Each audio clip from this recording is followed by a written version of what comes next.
In school, it was talked about as a potential pathway.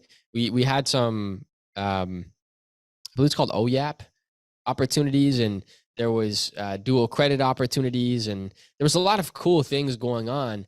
But there was this overarching bias that existed when I was in school, and I mentioned earlier, it was this idea that the trades were for people who couldn't get into university. That was like the vibe around the skilled trades when I was going through high school. Um, and that wasn't directly spoken about in that way by teachers. It's just like what everyone kind of believed because of the way the system um, glorified university credits versus college credits. And I believe the reality is there's a pathway that exists for everybody. And it has nothing to do with better or worse. It has to do with reflecting on what you want in your future career. When I did hear things about the skilled trades, it was often portrayed in a negative way, which is terrible. And I hope that the conversation continues to shift.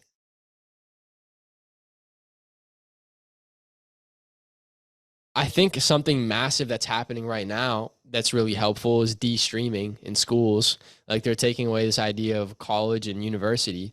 I think instead of classifying classes in terms of their, I guess their post-secondary directions, classify them instead based on like interests. If you love building things with your hands, if you envision yourself working on a job site when you grow up, building homes, like these are a set of classes that you might enjoy. And if you want to be a dentist or work in an office one day, these are classes that you might want to enjoy. And so I think something like of that nature would really help. I also think having open conversations with people who are running businesses in the trades would be a really great thing to do. I mean, I don't personally run a business in the trades, but my dad does, and so I'm very close to it.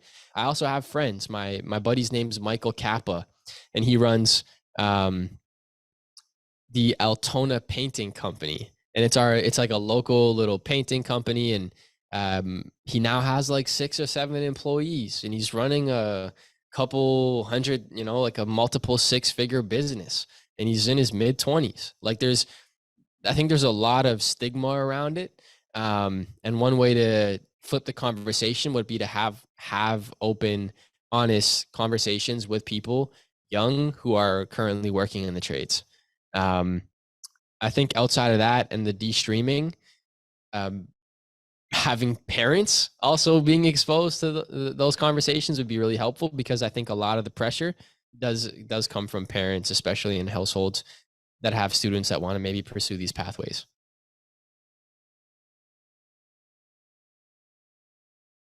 I think it's really important that we give students the opportunity to be exposed to everything without pressure.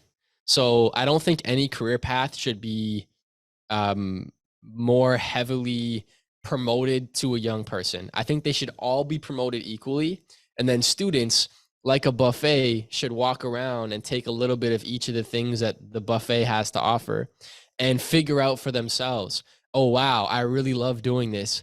Let me explore it further. And then our role as teachers or parents should be to help facilitate that exploration, not say, no, what you are interested in is wrong. Let's pull you down a different pathway. So to answer your question, I would say, I think the earlier we could expose students to as many different diverse, unique experiences and opportunities as possible is best. Um, but I also believe that we shouldn't force students to make the final life decision of like, what I want to be when I grow up super early, because it adds so much pressure. I think the focus should be on encouraging them to explore and lean into the things that bring them curiosity and passion. And then let them kind of journey down and just like help them explore until they land on something that they think, wow, I really enjoy this and I want to pursue it.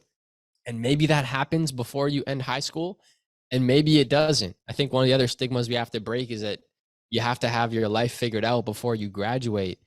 And I was one of those students that took a fifth year and a gap year and then went to university and left university. So there is no right path or timeline.